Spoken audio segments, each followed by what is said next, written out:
வணக்கம் எம்எஸ்ஜி, எல்லாரும் எப்படி இருக்கீங்க? நல்லா இருக்கீங்கன்னு நினைக்கிறேன். ஸோ இன்றைக்கி ஒரு சூப்பரான விளாக் இருக்குது. என்னென்னு பார்த்தீங்கன்னா கொஞ்சம் சேடான விளாக் தான். என்னென்னா நம்ம கொக்கோ நம்ம V3யோட இன்ஜின் ப்ராப்ளம் வந்து இன்றைக்கி தான் சரி பண்ணலான்னு ஒரு பிளான் பண்ணி கொண்டு போயிட்டுருக்கு. ஸோ வந்து நம்ம ஏற்கனவே ஒரு டைம் நான் கொண்டு போய் காமிச்சிட்டேன். அவங்க என்ன சொல்கிறாங்கன்னா வந்து ஸ்டார்டிங் காயில் வந்து பிக்கப் காயில் வந்து ஏதோ இஷ்யூ இருக்குது அப்படின்னு சொன்னாங்க. சரி, ஓகே, பரவாயில்ல அப்படின்னு சொல்லிட்டு இன்றைக்கி வர சொல்லியிருந்தாங்க. ஸோ நம்ம கொண்டு போய் இன்றைக்கி கொடுத்து பார்க்கலாம். ஸோ எல்லோரும் வேண்டிக்கோங்க, கண்டிப்பாக இந்த இஷ்யூ வந்து சரியாகணும். ஏன்னா நான் வந்து கிட்டத்தட்ட பார்த்திங்கன்னா 22 டேஸ் ஆச்சு அந்த வண்டியை எடுத்துகிட்டு வெளியே போகலாம் அப்படின்னு எங்கேயுமே போகல.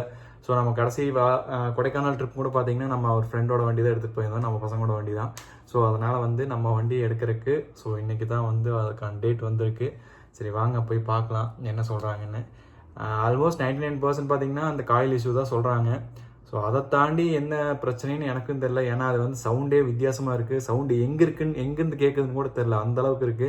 ஏன்னா ஒரு சில டைம் காது கீழே வச்சு பார்த்தா இன்ஜினுக்கு கீழே சத்தம் கேட்குது, ஒரு சில டைம் மேலே வச்சு பார்த்தா மேலே சத்தம் கேட்குது, சைடில் வச்சு பார்த்தா சைட்லேயும் சத்தம் கேட்குது. ஸோ அதனால் வந்து இன்ஜினில் வருதா இல்லை வந்து பாடியில் வருதா எங்கே வருதுன்னே தெரியல. ஸோ அதனால் பார்த்தீங்கன்னா ஃபஸ்ட்டு வந்து காயில் ரிப்பேர் பண்ணி பார்க்கலாம் அப்படின்னு சொல்லியிருக்காங்க. அது ஒரு பீஸ் வாங்கிட்டு போயிட்டோம்னா ஒரு 1500 1600 வரும்னு நினைக்கிறேன். காயில் இந்த சைஸில் இருக்கும். அது வந்து சைடில் லெஃப்ட் சைட் கீழே இருக்கும். ஸோ அதை வந்து ஃபஸ்ட்டு வாங்கி கொண்டு போய் கொடுத்து பார்க்கலாம். ரெடி ஆகிடுச்சுன்னா, இன்கேஸ் ரெடி ஆகிடுச்சுன்னா தேங்க் காட்னு வந்துடலாம். இல்லாட்டின்னா மறுபடியும் வந்து இன்ஜினை பிரித்து தான் கொஞ்சம் சின்ன சின்ன வேலை, ஹெட்டை வந்து பிரித்து வேலை செய்யணும். சரி, பார்க்கலாம் வாங்க எவ்வளோ வந்து சீக்கிரம் ரெடி பண்ணுறாங்கன்னு. வாங்க ப்ளாகை கண்டினியூ பண்ணலாம். ஸோ இப்போ நான் கிளம்பிட்டேன். நான் காலையில் பார்த்தீங்கன்னா இப்போ டைம் வந்து 11 o'clock ஆச்சு.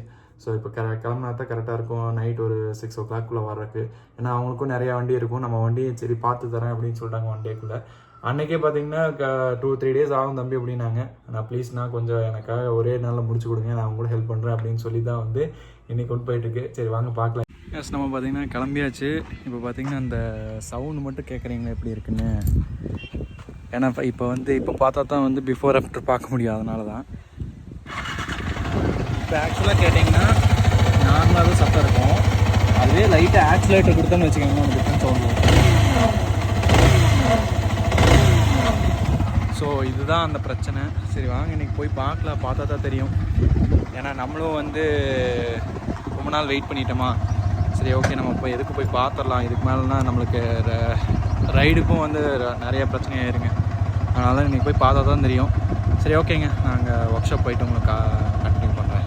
எம்எஸ்ஜி நம்ம பார்த்திங்கன்னா வண்டியை வந்து பிரித்தாச்சு பாருங்கள். அதே மாதிரி அந்த அண்ணா சொன்ன மாதிரியே தான் ஆயில் இஷ்யூ பாருங்கள். மற்றாலே இப்படி இருக்குது, இது மட்டும் பார்த்திங்களா பிளாக் கலரில் கறி போச்சு. ஸோ அதனால் பார்த்திங்கன்னா இப்போது ஆக்சுவலாக நம்ம தான் இந்த வண்டியை கழட்டிக்கிட்டு இருக்கோம் பாருங்கள். ஸ்பேராக நம்ம தான் கழட்டிகிட்டு இருக்கோம். அந்த அண்ணா கைட்லைன் மட்டும் தான் கொடுக்குறாரு.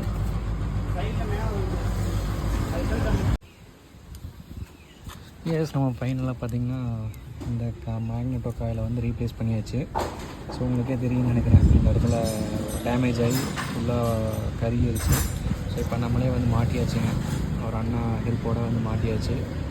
ஸோ வண்டி ஸ்டார்ட் பண்ணி காமிக்கிற அப்புறமேல நம்ம ஃபிட் பண்ணுறப்ப எடுக்கலான்னு பார்த்தேன். பட் கொஞ்சம் டைம் இல்லாதங்கிட்டு நம்ம அப்படியே இது பண்ணியாச்சு. இதை ரெடி பண்ணங்கிட்டு தான் கொஞ்சம் நிம்மதியாக இருக்குது. இப்போ ஃபுல்லாக ஓப்பன் இருக்குது. இதுதான் வந்து இதெல்லாம் ரெடி பண்ணோம். சரி, ஓகே, உங்களுக்கு இதெல்லாம் கவர் பண்ணிட்டு உங்களுக்கு சவுண்ட் எப்படி இருக்குன்னு காமிக்கிறேன்.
பாருங்க ஃபுல்லாக வந்து இன்றைக்கி எல்லா சர்வீஸும் பண்ணுறது தான் பாருங்க. ஆனால் என்ன தெரியுமா, நம்ம வண்டிக்கு நம்மளே ஆப்ரேஷன் பண்ணி சக்ஸஸ் ஆச்சுன்னா எப்படி இருக்கும், அந்த ஒரு வெற்றி இருக்குங்க. Welcome to man story. மறுபடியும் நம்ம கொக்கோ கிளம்பியாச்சு. ஸோ இப்போ இதோட ரன்னிங் சவுண்ட் கேட்குறீங்களா? காலையில் கேட்டிருப்பீங்க முன்னாடி கிளிப்பிங்கில். இப்போ பாருங்கள்,